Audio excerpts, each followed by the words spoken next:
Bien, bonjour à tous. Donc on se retrouve pour la 5e semaine de travail en histoire-géographie. Alors j'ai décidé pour la 5e semaine de travail de revenir sur le travail que je vous avais envoyé à la maison parce qu'il y a eu un certain nombre de difficultés à le faire, ce qui était normal puisque les activités euh, avaient été préparées pour être faites en classe. Donc on va reprendre ça ensemble.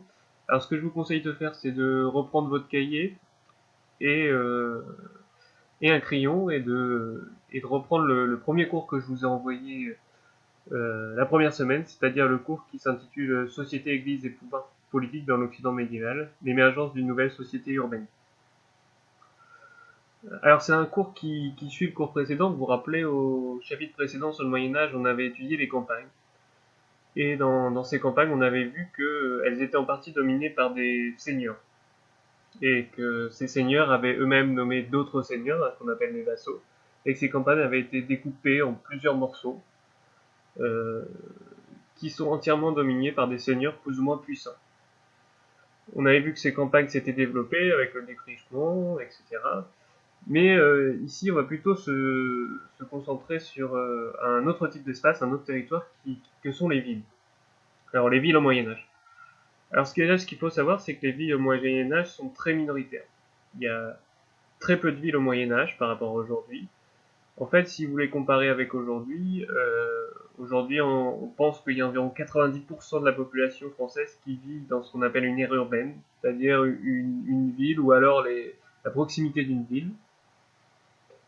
À l'époque, au Moyen Âge, c'est l'inverse, c'est-à-dire qu'en fait, il y a 90% des gens qui vivent à la campagne et la très grande majorité des gens sont paysans. Donc les villes sont minoritaires. Pourtant, pendant notre période, les villes vont se développer de manière très importante, pour plusieurs raisons. Alors, il va y avoir ce qu'on appelle une croissance démographique. Alors, on a déjà vu la démographie, c'est-à-dire il y a une augmentation de la population, mais aussi par de nouvelles activités, un développement de nouvelles activités, notamment des activités de vente et de commerce. Donc, la question centrale qui nous intéresse, c'est comment s'organise la vie des habitants des villes au Moyen Âge. Alors pour ça, je vous propose qu'on aille voir ensemble la fiche objectif que je vous ai proposée. Donc la voici. Alors, question centrale, je viens de dire comment s'organise la vie des habitants des villes au Moyen-Âge. Alors pour ça, j'avais décidé de découper le cours en 3 parties.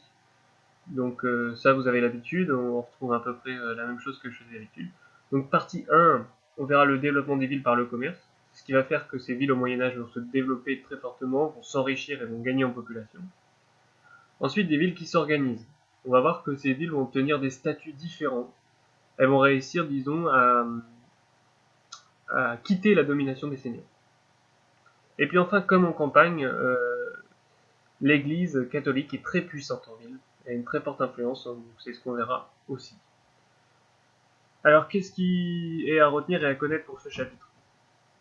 Donc, il va falloir savoir qu'il y a un essor du commerce, c'est-à-dire une augmentation du commerce à l'échelle européenne, du continent européen, et à l'échelle des villes, ah, toc, et à l'échelle des villes entre le Xe et le XVe siècle.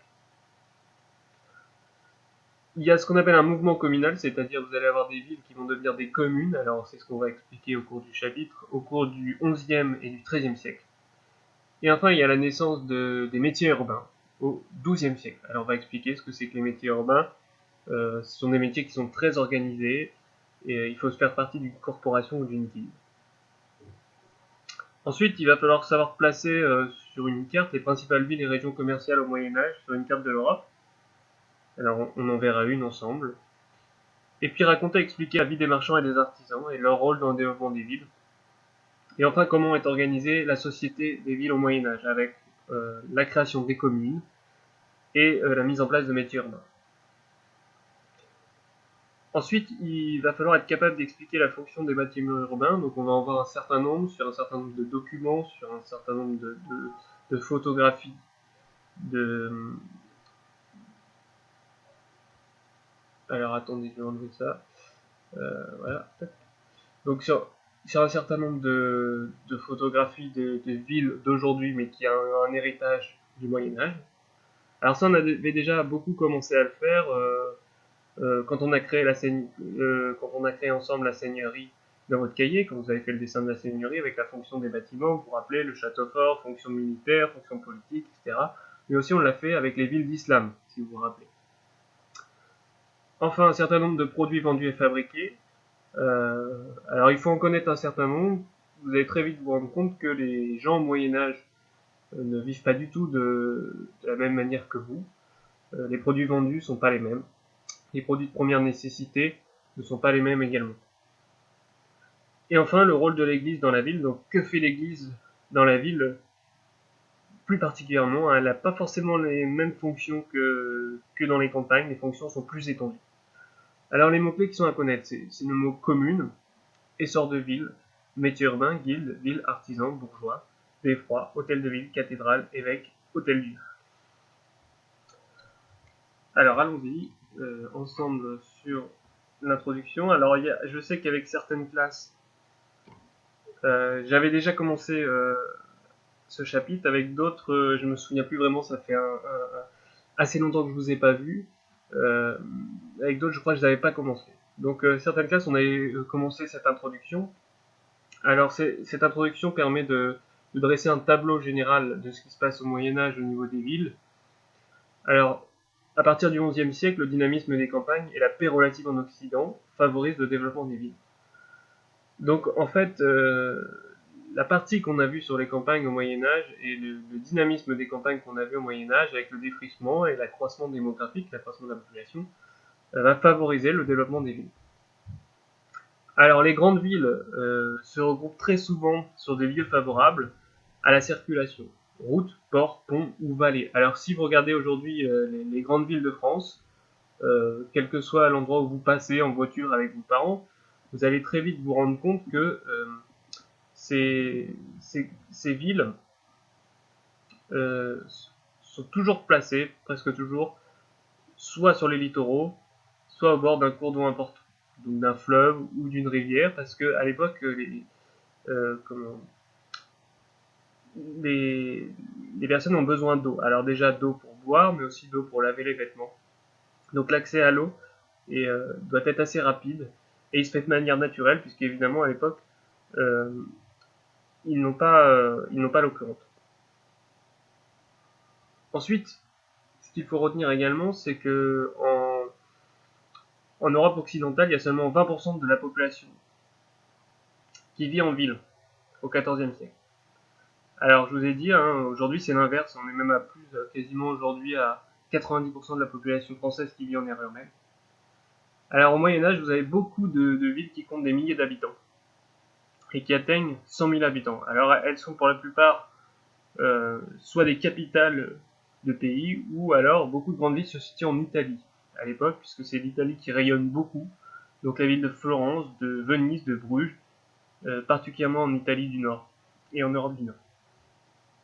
Alors je vais aller vous montrer justement une carte, là, je la cherchais, je ne l'ai pas vue. Tout de suite on va aller la voir, toc.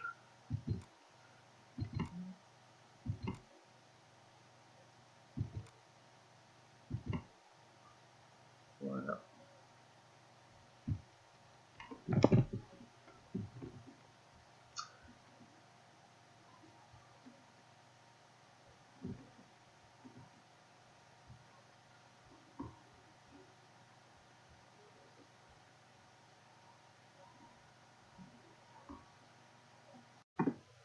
Voilà, donc voilà la carte que je voulais vous montrer.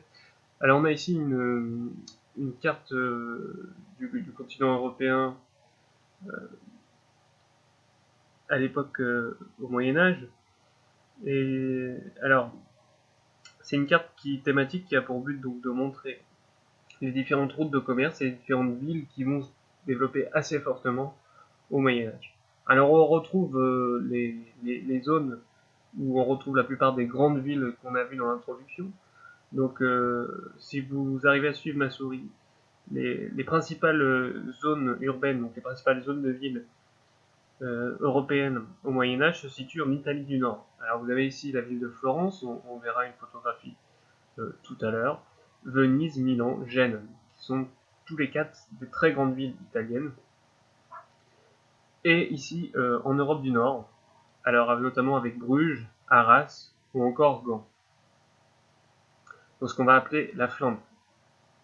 Alors évidemment, il y a d'autres grandes villes, mais ce sont des villes qui sont souvent seules, et donc ce n'est pas de véritables zones urbaines dynamiques. Alors évidemment, on a Paris, Londres également. Et au sud de la France, entre Marseille et Montpellier. Alors, il faut quand même relativiser la taille des villes au Moyen-Âge. En fait, les villes au Moyen-Âge sont plutôt des villes petites.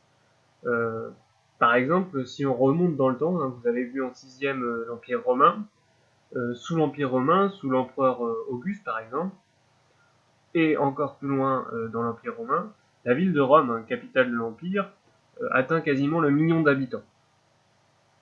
Alors qu'au Moyen-Âge, en raison notamment de l'invasion de l'Empire romain et aussi de la peste, la maladie, Rome est redescendue qu'à 70 000 habitants. Et les villes les plus grandes comportent 100 000 habitants. Donc c'est des villes grandes pour le Moyen-Âge, mais à l'époque, par rapport à l'époque historique, et si on compare avec d'autres époques historiques, ce sont plutôt des villes petites. Il faudra attendre quasiment 1850 pour retrouver une ville avec 1 million d'habitants, notamment la ville de Londres. Mais tout de même, les villes les plus grandes atteignent 50 000 et 100 000 habitants. Alors vous avez sur cette carte les principales routes de commerce, donc les routes terrestres, vous les voyez en jaune, et les routes maritimes en bleu. Et un certain nombre de produits qui nous serviront pour la fiche activité 1 tout à l'heure. Alors allons-y.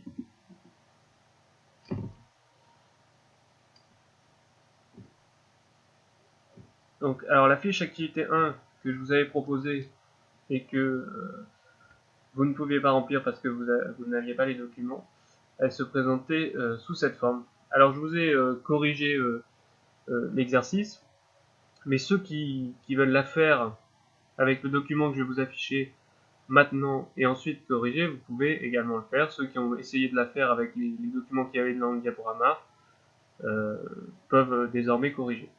Alors, bon, la question qu'on se posait, c'est qu'est-ce qui fait que la ville est le centre des activités marchandes? Alors, avec un certain nombre de thèmes, donc les produits vendus.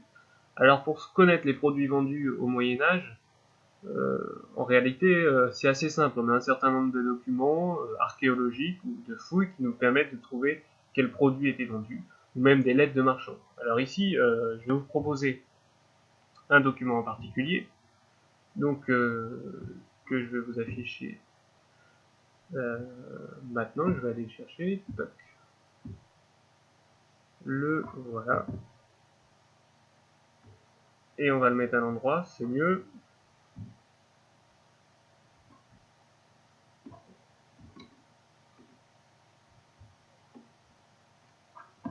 Si je veux bien le mettre à l'endroit.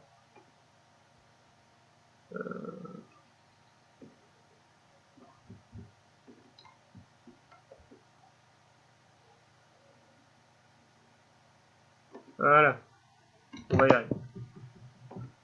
Voilà, donc je vous propose pour y répondre un plan de ville au Moyen-Âge. Alors vous avez ici le plan de la ville d'Arras au Moyen-Âge.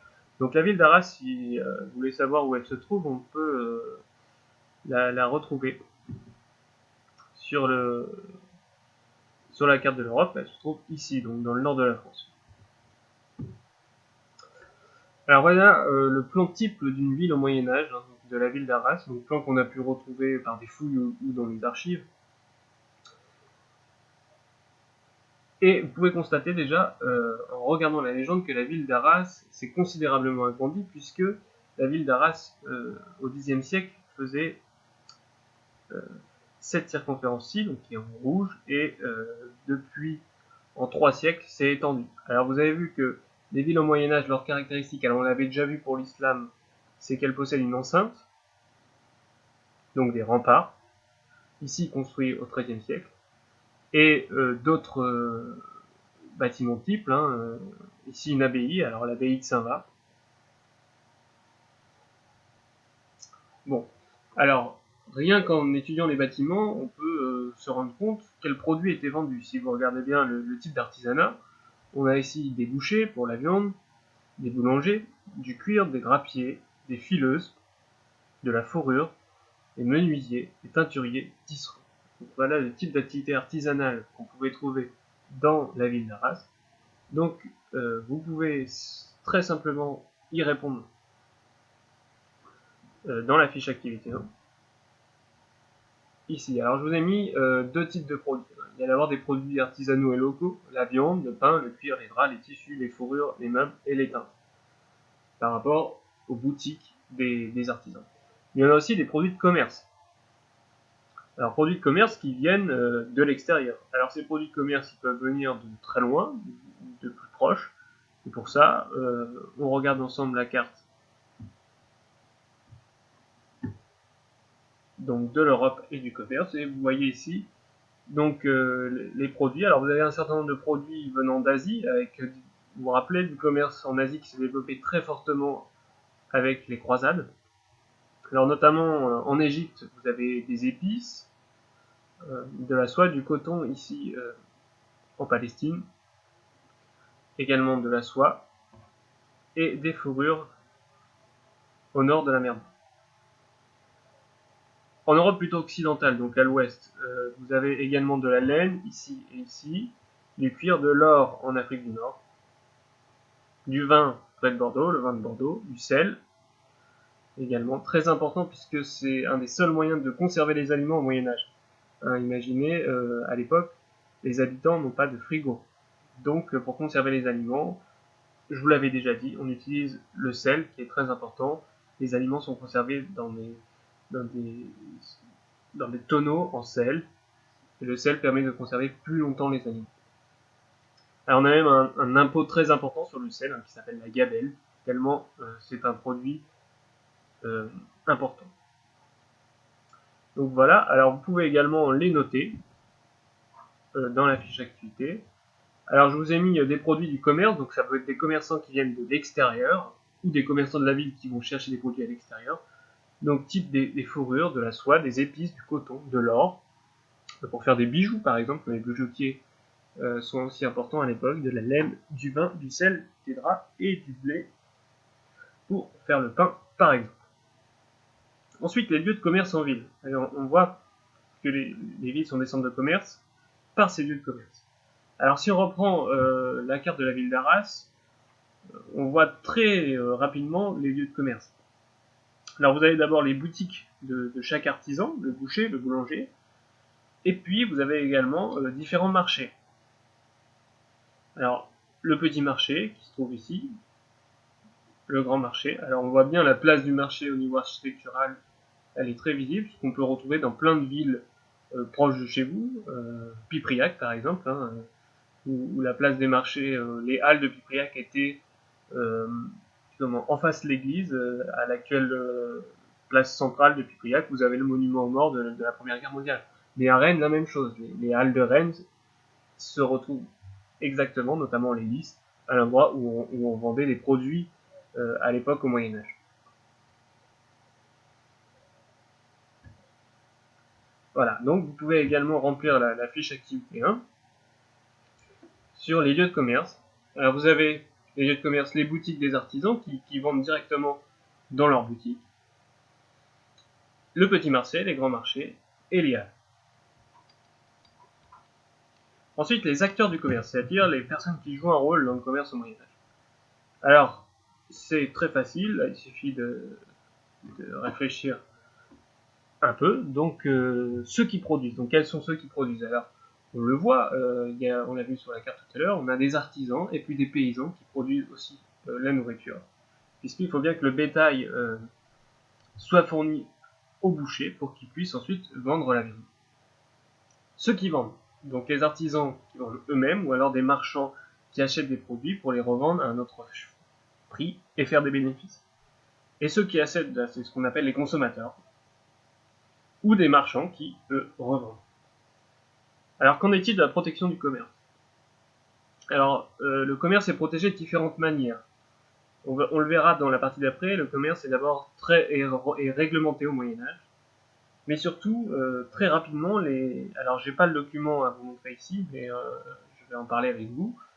Très rapidement, les rois, les seigneurs et les magistrats des villes protègent les commerçants. Pourquoi? Parce qu'ils vont très vite se rendre compte que euh, ce commerce enrichit leur territoire.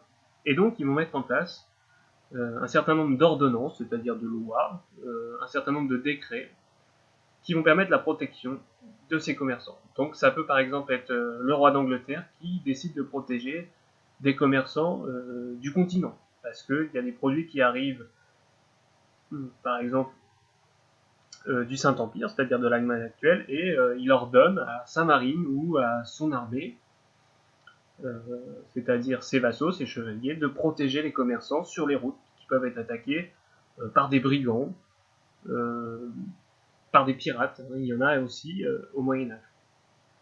Alors va s'y développer justement deux choses, notamment en France, on va créer la gendarmerie pour protéger ces, ces, comment, euh, ces marchands. Hein, la gendarmerie a été créée, hein, la gendarmerie ça vient des gens en armes, hein, donc ça a été des gens qui ont été mis en armes pour protéger les territoires, notamment dans les campagnes, plus que dans les villes. Mais également va se développer au Moyen-Âge le système des assurances, c'est-à-dire des commerçants vont commencer à s'adresser aux banques, et ces banques, qui viennent de naître, vont leur proposer des contrats d'assurance, c'est-à-dire ils vont payer une certaine somme tous les mois ou tous les ans, et en cas d'attaque, en cas de perte de marchandises, la banque prendra en charge leur perte. Mais ce sont des taux très importants, ce sont des assurances qui coûtent très très cher. Voilà pour cette première activité sur les marchands et les artisans. Alors je vous avais mis rajouter une trace écrite dans le diaporama que je vous ai envoyé. Donc pour résumer tout ça, donc les villes sont d'abord le lieu du marché où s'échangent des produits locaux. Les marchands d'Italie, de Flandre et d'Allemagne se rencontrent lors des foires comme celle de Champagne, où ils échangent des étoffes et des épices. De leur côté, les artisans, boulangers, tisserands, fourreurs, menuisiers réalisent et vendent des produits de toutes sortes. Leurs boutiques ou ateliers ouvrent sur la rue. Alors foire, définition, un grand marché à date fixe où des marchands venus de loin s'échangent des marchandises. Alors, il faut savoir que ces foires au Moyen-Âge, elles sont très importantes. C'est, si vous voulez un peu comparer, l'ancêtre de vos supermarchés. Le supermarché est très récent, il apparaît dans les années 1960 aux États-Unis, dans la ville de Memphis, et également dans les années 1960, fin des années 60, en France. Donc c'est quelque chose qui est très tardif. Les supermarchés n'existent pas du tout au Moyen-Âge, mais on a les foires. Alors les foires, il y en a notamment un certain nombre qui sont très connus. Alors vous les voyez ici sur la carte, ce qu'on appelle les foires de Champagne, parce qu'elles se situent dans la région de Champagne. Donc, vous avez notamment la ville de Troyes, mais aussi de Bar-sur-Aube, par exemple. Alors comment ça se passe? Alors ces foires vont durer 3 semaines, hein, ça se passe sur un grand terrain des villes en question. Les marchands sont invités, et la première semaine, euh, ils, ils montrent leurs marchandises. Alors c'est ce qu'on appelle la montre. Donc ça peut être des marchandises venues de l'extérieur, des fourrures, de la soie, des épices, du coton, etc. Et la première semaine, les consommateurs ne peuvent que venir voir la marchandise. C'est-à-dire la marchandise est étalée sur des tables et on ne peut que venir voir la marchandise. La deuxième semaine, on négocie. C'est-à-dire qu'il y a peut-être des personnes qui veulent acheter comme nous, donc il y a un droit à négocier. Donc on vend au plus offrant. Et la troisième semaine, comme on n'a pas tous les transports qu'on a aujourd'hui, on n'a pas la voiture, on n'a pas le camion, on n'a pas la facilité d'envoi qu'on a aujourd'hui, ce qui veut dire que Amazon n'existe pas. Et donc la troisième semaine, on se concentre à livrer la marchandise. Parce que il faut la livrer à la personne qui l'a acheté. Voilà comment se passent ces foires. Ce sont des sortes de premiers centres commerciaux du Moyen-Âge, où on trouve à peu près de tout, des produits de toutes les époques. Alors ça, vous avez pu voir dans la vidéo, j'espère que vous l'avez regardé, sur le commerce au Moyen-Âge, où on voit notamment comment se passe la vente dans une boutique au Moyen-Âge et comment se passent les foires de Champagne.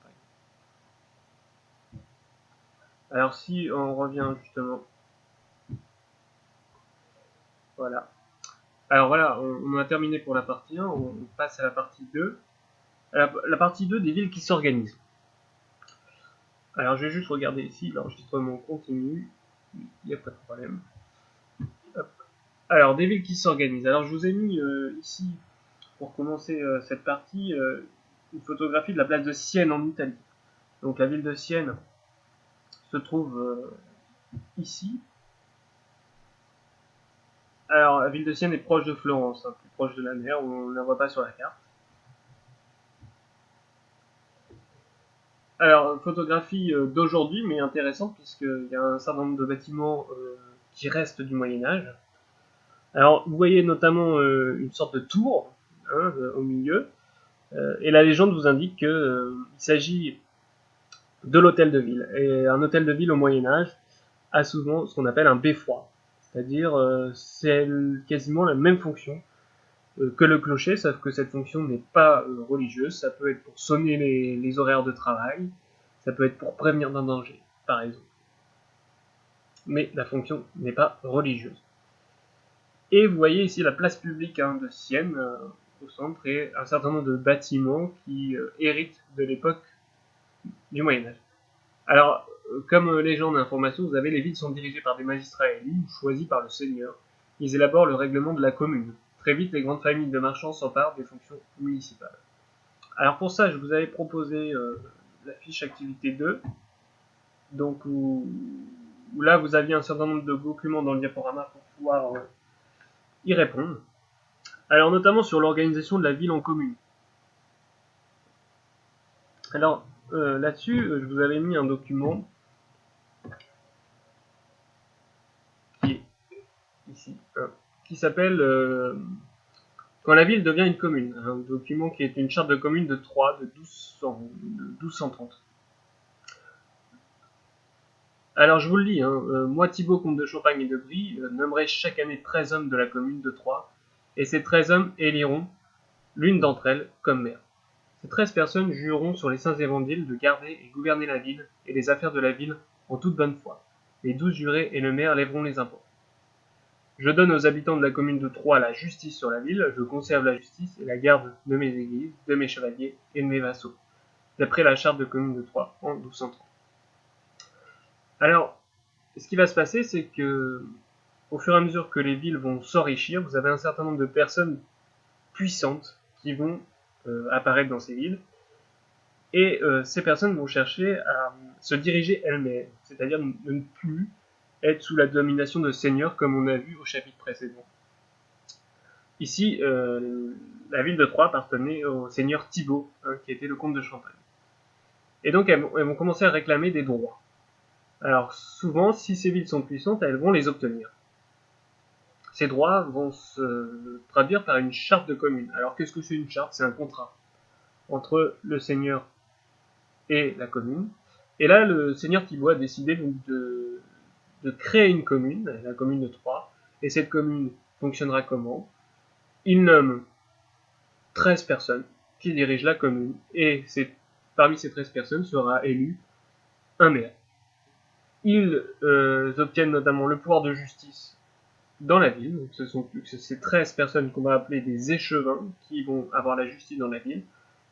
Et le seigneur Thibaut, lui, nous confirme qu'il gardera la justice sur les églises, c'est-à-dire c'est lui qui s'occupe de juger s'il y a un problème avec un clerc, mais aussi de ses chevaliers et ses vassaux. Le reste, c'est le maire qui s'en occupe, notamment lever les impôts. Alors donc vous pouvez compléter dans l'organisation de la ville. Les villes les plus influentes vont obtenir des chartes de commune de la part de leur seigneur. Le seigneur laisse alors la commune se diriger en partie elle-même avec des magistrats et souvent un maire qui est élu. C'est le cas de la ville de Troyes en 1230, par exemple. Alors, il y en aura des centaines de chartes de communes. La plupart des grandes villes de France vont obtenir une charte de commune. Ensuite, l'organisation des artisans et des marchands de la ville. Alors, même chose, je vous avais mis également un document dans le diaporama. Donc, si on va voir ici les métiers urbains. Alors, vous avez ici un document qui vous montre, qui permet de savoir comment sont organisés les métiers dans les villes. Alors, si on le lit ensemble, alors le A, le règlement du métier de tisserand de Paris vers 1250. Donc, comment s'organise le métier de tisserand à Paris? C'est celui qui fait des tissus, notamment pour les vêtements. Alors nul tisserand de laine ne peut avoir métier de tisserandier s'il ne sait pas faire le métier de tisserandier. Il ne peut avoir dans sa maison un apprenti sans plus. Nul du métier ne doit commencer son ouvrage avant l'heure du soleil levant. Ensuite, le règlement de la guilde des marchands de Saint-Omer. Alors, Saint-Omer, c'est la ville de Saint-Omer dont vous avez le symbole, le sceau, ici à gauche. Un marchand habitant en notre ville, qui n'est pas de la guilde et qui fixerait le prix d'une marchandise, s'il survient un membre de la guilde, vendra, même contre son gré, au prix fixé par ce dernier. Alors ça vous montre un peu comment sont organisés les métiers urbains au Moyen-Âge. Alors si on prend l'exemple des tisserands de Paris, au Moyen-Âge, les métiers sont très réglementés. On ne peut pas faire n'importe quel métier quand on veut. Alors vous allez me dire aujourd'hui, pour faire un métier, on obtient des diplômes. Oui, pour un certain nombre de métiers, mais pas toujours. Pour être vendeur, par exemple, il n'y a pas forcément besoin de diplôme. Le diplôme est plutôt là pour acquérir des compétences. À l'époque, c'est autre chose. Au Moyen-Âge, si vous voulez faire tisserand de Paris, par exemple, il faut faire partie de la corporation ou de la guilde des tisserands de Paris. Et vous ne pouvez pas faire tisserand à Lyon. Ce sera tisserand de Paris. Pour devenir tisserand de Paris, il faut faire une formation d'apprenti auprès d'un maître tisserand. Ce maître tisserand vous prend en quelque sorte en stage. Et à la fin de votre stage, vous devez faire ce qu'on appelle un chef-d'œuvre. C'est-à-dire, par exemple, une robe, euh, qui va faire office de chef-d'œuvre, et ce chef-d'œuvre sera évalué par un jury de maître tisserand. Alors si votre chef-d'œuvre est très bien réussi, vous obtenez le titre, le diplôme de maître tisserand de la ville de Paris. S'il est à peu près bien réussi, vous pouvez être compagnon, c'est-à-dire vous pouvez être salarié d'un maître tisserand. Et s'il n'est pas réussi, vous ne devenez pas maître tisserand. Ensuite, vous pouvez rentrer dans la guilde, et la guilde a ses propres règles euh, en fonction des villes. Donc, pour pouvoir vendre des tissus à Paris, il faut faire partie de la guilde des tisserands de Paris. Alors ici, on nous précise que par exemple, un tisserand de Paris doit avoir qu'un seul apprenti. Il ne peut pas en avoir 2 ou 3. Et également, un très intéressant, il parle aussi du temps de travail. Par exemple, un tisserand de Paris ne peut pas commencer à travailler avant le lever du soleil. Donc il ne peut pas commencer à travailler la nuit. Alors parce qu'à l'époque, ils détestent la concurrence entre eux, donc ils se fixent des règles très fixes. Ils ne pouvaient pas travailler plus qu'un autre. Et la guilde de Saint-Omer, même chose. Si un marchand vient d'une autre ville, eh ben la guilde des marchands de Saint-Omer peuvent par exemple saisir sa marchandise pour la vendre au prix qu'il l'a fixé. C'est pareil, c'est pour limiter la concurrence. Donc ces métiers sont très réglementés. Alors c'est ce que on peut mettre dans la fiche activité. Je vous ai mis au Moyen-Âge, les métiers sont très organisés. Pour pouvoir exercer un métier, il faut faire partie de la corporation de la guilde du métier en question après avoir obtenu le diplôme. Dans le cas contraire, vous risquez amende ou prison. Les guildes fixent ensuite les règles du métier, par exemple le temps de travail ou les prix fixes. Ensuite, le gouvernement de la ville, comment s'organise-t-il?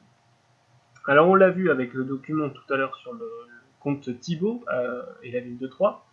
Les villes avant étaient plutôt dirigées par des seigneurs, et puis petit à petit elles sont dirigées par des magistrats nommés. Alors des magistrats sont des personnes qui ont une mission, ou élus. Alors on va les appeler souvent des échevins, mais vous pouvez aussi les appeler les maires, comme on les appelle les maires aujourd'hui. Alors il y a aussi une autre personne qui peut avoir un rôle très important, c'est l'évêque de la ville, qui a un pouvoir également religieux et aussi politique dans la ville. Alors ensuite, le document que vous aviez là, donc la photographie qui est ici, vous permettez de voir un peu le lieu de pouvoir central de la ville. Donc dans cette photographie, le lieu de pouvoir central de la ville, c'est l'hôtel de ville ou le palais communal. Alors vous avez un certain nombre de villes aujourd'hui dont la mairie porte toujours ce nom, hôtel de ville, ou alors mairie. C'est la même chose. Donc le principal lieu de pouvoir d'une ville est le palais communal ou hôtel de ville qu'on peut nommer mairie. Ensuite, vous aviez un document qui vous montrait que les jeux de pouvoir dans la ville créent des tensions. Notamment, document 4 ici, tensions et révoltes dans la ville. Beaucoup de discordes surviennent dans les villes, car il arrive souvent que les riches qui les administrent qui administrent les affaires de la ville, se taxent moins, eux et leurs parents, et de la sorte feront tomber toutes les dépenses de la communauté sur les pauvres.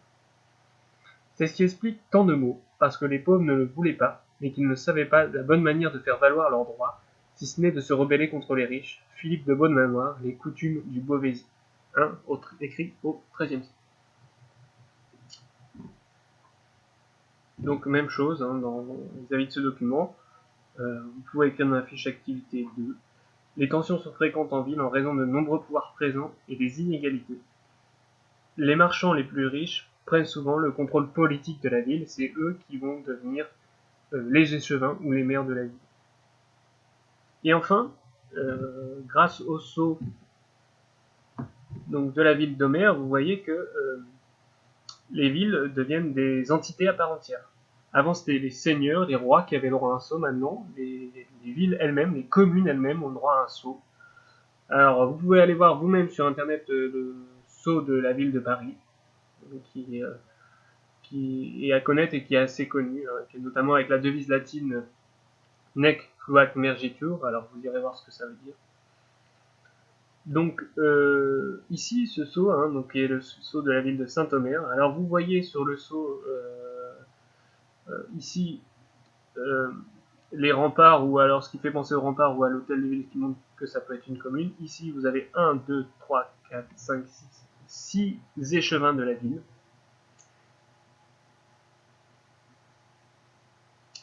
Donc c'est le sceau du XIIIe siècle qui représente les échevins de la ville de Saint-Omer.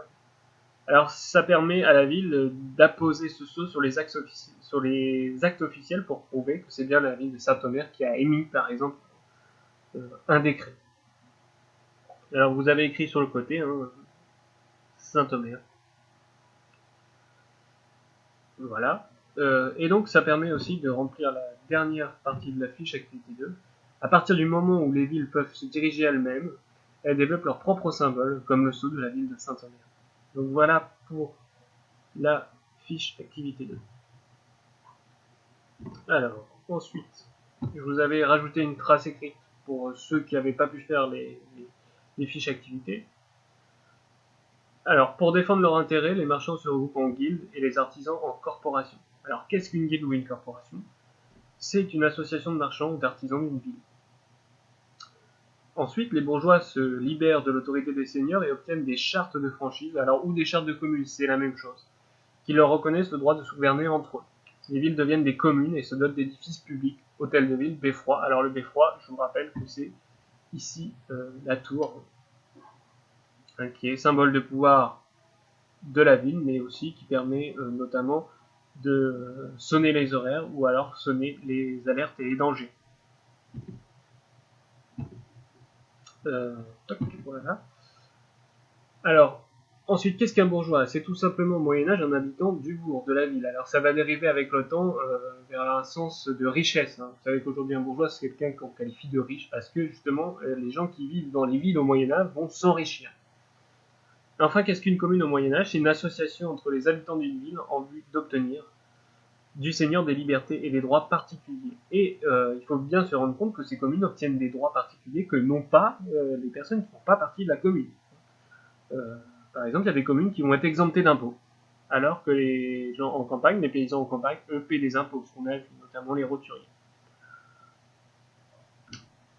Voilà. Et nous allons passer à la partie 3, une église toujours très influente en ville.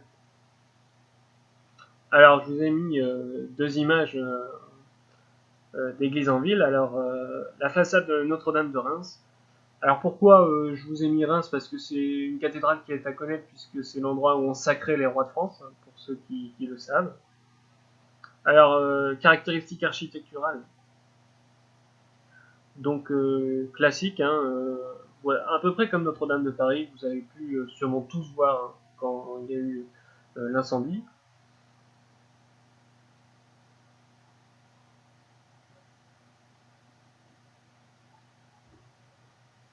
Alors, pour ça, je vous avais mis une trace écrite sur l'influence de l'église dans la ville. Alors, je vais vous la lire avec vous et puis vous faire quelques explications. Alors, en plus des campagnes, l'Église va avoir un rôle supplémentaire dans les villes. Alors, si on prend le rôle habituel de l'Église, c'est la branche bleue. Donc ici, alors je vais vous mettre en grand. Tac. Voilà. Donc, alors en ville, l'Église prend en charge les âmes. Ah oui, je vous rappelle que le but de l'Église catholique au Moyen Âge, c'est de faire le salut des personnes, c'est-à-dire de permettre que ces personnes aillent au paradis. Et les personnes à l'époque, la plupart, y croient vraiment. Donc il faut vraiment se mettre à leur place, dans leur tête, et penser qu'ils pensent vraiment pouvoir aller au paradis. Alors vous avez l'évêque, hein, qui est présent dans les grandes villes. Alors, bon, une ville qui a un évêque, on appelle cela un évêché. Alors, il vit souvent dans une cathédrale, donc il va falloir la construire, cette cathédrale. Donc par exemple, Notre-Dame de Paris. Pour finir la version moyenâgeuse de Notre-Dame de Paris, il a fallu plus de 300 ans. Donc c'est un temps de construction très long, mais ils finissent par y arriver. Et l'évêque, son rôle, du coup, c'est d'amener les fidèles de la ville au paradis, donc en respectant les préceptes de la Bible, en allant prier, etc. On a d'autres acteurs dans la ville, c'est ce qu'on appelle les ordres mendiants. Alors les ordres mendiants, c'est en quelque sorte des moines. Alors c'est à la différence des moines, ils vont pas se mettre à l'écart dans un monastère. Les ordres mendiants, leur objectif va être de vivre avec les fidèles. Donc ils vont vivre en ville, se balader dans la rue, et ils vont avoir deux objectifs principaux. C'est d'abord d'enseigner la Bible aux fidèles. Ils veulent vraiment rester en contact avec eux, donc ils vont faire des prêches dans la rue, par exemple. Ils vont expliquer tel événement de la Bible aux passants, parce que la plupart des passants dans la ville ne savent pas lire, donc ils vont leur expliquer, par exemple, la pêche miraculeuse de Jésus, etc. Et pourquoi on les appelle les ordres mendiants? Parce qu'ils vont faire vœu de pauvreté, hein, parce qu'ils critiquent très fortement la hiérarchie de l'Église classique, qui qualifie d'être trop riche, une très forte critique de la richesse de l'Église. Alors, le mendiant, un des ordres mendiants les plus connus sont les franciscains, qui viennent de Saint François d'Assise. Alors Saint François d'Assise, vous pouvez un peu vous renseigner sur internet, je vais vous laisser aller le faire. Est un personnage très intéressant puisque il est connu au Moyen-Âge pour avoir eu les stigmates du Christ. C'est-à-dire il a eu dans les mains et dans les pieds les trous qu'a eu Jésus, ou qu'aurait eu Jésus, après avoir été crucifié. Donc je vous laisse regarder ça un peu sur internet, vous pouvez aller voir sur la page Wikipédia par exemple, sur Saint François d'Assise, on a des témoignages comme quoi il aurait eu les stigmates du Christ. Et donc, personnage très connu qui vivait à Assise en Italie, et qui a créé l'ordre mendiant des franciscains. Ensuite, autre rôle important dans les villes, alors l'Église prend en charge l'enseignement, notamment l'école en général, l'université et l'école et le collège sont très près de la cathédrale, ou se font même dans la cathédrale, ce qu'on appelle l'école de l'évêché, l'université. Donc ce sont les clercs qui enseignent. Alors ça, on l'avait vu au chapitre précédent. Et enfin, en ville, l'Église prend en charge les nécessiteux, c'est-à-dire les pauvres et les malades. Alors de deux manières, les pauvres, il y a une aumône, c'est-à-dire et une assistance, c'est-à-dire il y a des dons aux pauvres mis en place par l'Église. Et les malades, il y a la fondation et l'entretien des hôtels-dieux. Alors qu'est-ce que les hôtels-dieux? En fait, ce sont les premiers hôpitaux qui sont gérés par l'Église catholique au Moyen-Âge. Alors vous avez la création d'hôtels-dieux dans les très grandes villes, à Paris, à Marseille, qui est à Lyon, dont les bâtiments existent toujours. Soit ils ont été reconvertis en hôpitaux, ou alors ils ont été reconvertis en d'autres fonctions. Mais vous pouvez aussi aller voir sur Google Hôtel-Dieu de Lyon qui est en train d'être rénové en ce moment. Voilà pour ce chapitre. Alors si on va voir ensemble la fiche résumée que je vous avais donnée. Donc voilà ce qu'il faut retenir. Alors c'est un peu flou, je suis désolé. On va zoomer, voilà. Donc pour ce chapitre sur l'émergence des villes au Moyen-Âge, ce qu'il faut retenir, c'est que vous avez au Moyen-Âge une croissance démographique. Alors une croissance démographique qui survient après la peste. Hein, on avait vu la peste au chapitre précédent, qui d'ailleurs qui a comparé avec le Covid aujourd'hui, hein, puisque la peste, on pense que la peste noire au Moyen Âge, celle de 1340, a fait 200 millions de morts. Donc, s'il correspondait quasiment en France, lorsque la peste arrivait dans un village, il y a un tiers des habitants qui mouraient. Pas forcément de la peste, aussi de famine, parce qu'il n'y avait plus assez de droits pour cultiver, etc. Mais ça correspondait à une personne sur trois. Et à l'époque, 200 millions de morts, sachant qu'en France, il n'y avait que 20 millions d'habitants. Quand je dis 200 millions de morts, c'est à l'échelle du monde. Donc il y a une croissance démographique qui est possible on l'a vu, la révolution des techniques dans les campagnes. Et puis on a une augmentation de la production et de la consommation. Et une croissance des échanges, hein, qu'on voyait bien sur la carte précédente, avec le développement des routes de commerce terrestres et maritimes. Donc on a une croissance urbaine, c'est-à-dire une augmentation de la taille des villes, une augmentation du nombre de villes, la création de nouvelles villes également. Donc on a plus de villes et des villes plus peuplées. Alors ces villes ont trois fonctions principales. Donc c'est des fonctions qu'on a déjà vues, il faut vous habituer à les connaître, hein, notamment pour les villes d'islam, mais on a aussi vu ça pour la seigneurie. Alors la fonction économique, dans les villes vont s'organiser des métiers urbains, des métiers des villes, on a vu dans des guildes et dans des corporations. Il y a une forte activité commerciale, parfois internationale même, des marchés, des boutiques, des ateliers. Il y a une fonction politique, alors elles vont tenir des chartes de communes ou des chartes de franchise pour obtenir des droits, par exemple le droit d'être exempté d'impôts, le droit d'exercer la justice eux-mêmes, le droit d'avoir une milice pour se défendre, pour que la ville se défende elle-même. On a un gouvernement urbain qui est souvent dérivé par des riches bourgeois. Alors les riches bourgeois vont prendre des fonctions de maire, de échevin. On a des bâtiments publics qui se développent, les halles, les beffrois. Fonctions religieuses, on a dans les grandes villes la construction de cathédrales, ou lorsqu'il y a un évêché, c'est-à-dire lorsqu'il y a un évêque. Essor des ordres mendiants, des nouveaux ordres religieux, donc dont le but est d'apprendre la Bible et d'enseigner le Christ aux habitants de la ville. La création d'hôtels-dieux dirigés par l'Église, hein, les premiers hôpitaux, et enfin le développement des universités à côté des cathédrales, les premières universités, notamment la Sorbonne à Paris, mais aussi l'université de droit à Montpellier par exemple. Alors à l'époque, les personnes qui vont à l'université sont extrêmement minoritaires, probablement moins de 1% de la population, 0,1%, 0,2% de la population. Et enfin, cela débouche sur un développement d'une société et d'une culture urbaine.